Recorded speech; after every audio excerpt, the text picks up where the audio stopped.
We'll take a look at the trading week ahead. And while the economic and earnings calendar is relatively quiet, there are still some important data points that we want to pay attention to. Particularly, we have GDP on June 24th. And other than that, it's just some manufacturing data, but a lot of housing data is where we're going to be focused. And of course, consumer sentiment on Friday. So we can really get a pretty decent look at what's happening with consumer spend trends. And of course, we will take a look at the commodities trade, as we always do, because that's been very, very range bound. I mean, you know, again, when we looked at the 5-day charts on gold and crude, you could just see they're jockeying either between 58 and 62 for crude, around that key $1,200 level in gold, which it's been doing all year. Yeah, so where the commodities are concerned, I think we're probably going to get batted around a little bit as we see how this situation in Europe plays out, because really there's two things that are going to influence the dollar. One is when we think rates are going to start increasing here, and also how it's going to do vis-a-vis other currencies, and that's going to influence gold and it's going to influence oil, obviously, somewhat significantly.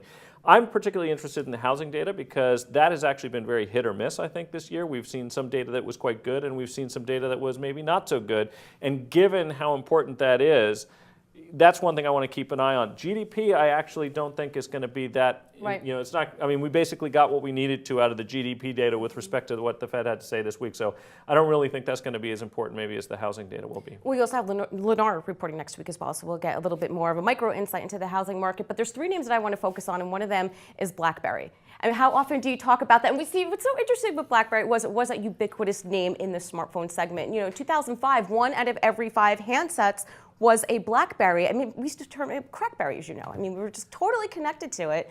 And we had to have them. Everybody in our industry had to have them. Most everybody I knew that worked for any large company, you had to have a Blackberry. It was essentially the only mobile device that most large enterprises viewed to be secure enough that they would allow you to use it for purposes of email. That's no longer true. I don't know anybody who has acquired a new Blackberry. But I am reminded, without a doubt, of things like Palm, for example. You know, we've seen this play out before, and it's very hard for me to figure out how they rectify their tailspin that they're in. Consider this. So a year ago, their year-on-year quarterly revenues had dropped almost 70%, and they're forecasted to go another 30% year-on-year for the same quarter this year. If there's anything that I would say is a positive, is that they're now getting down to, they're almost bite-sized, right? Because we're talking about a situation where they're going to do less than $700 million in revenues. It's possible that there is some kind of a strategic alliance, but don't forget, if that's what you're planning on, that that's what everybody thought about Palm and, you know, every other kind of situation like this that really ended up falling on its face, and they rarely panned out. So, well, I think what the key is that every enterprise was involved with the BlackBerry, and no one really thought, oh, an Apple smartphone will take over the enterprise segment, and it just did. I think they totally misunderstood how important allowing multiple apps to run would be, how important a touchscreen would be, and once Apple was out with it. You know, I think it also points out for anybody who's interested in technology in general, just how quickly the tide can change. Where technology is concerned, if you're involved in a company that seems like they have the only answer, the thing you should remind yourself of is that everybody who's had the only answer, every time historically in the tech space, has ultimately been displaced by something newer and better later on.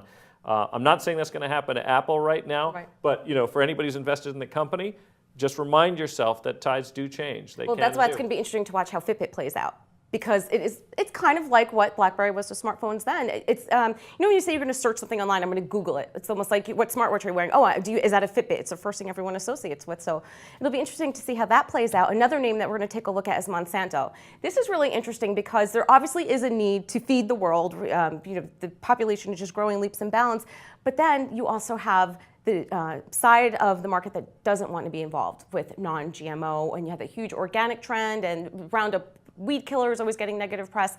But the love side of the stock is it's grown its dividend every single year since 2000, and it's a great stock to own, but the company doesn't necessarily have the feel-good feeling behind it. Well, I think it has a feel-bad feeling behind it. This is probably the best way I would describe it. There's a lot of people that think of Monsanto as being, I mean, for lack of a better word, they think of it as being evil.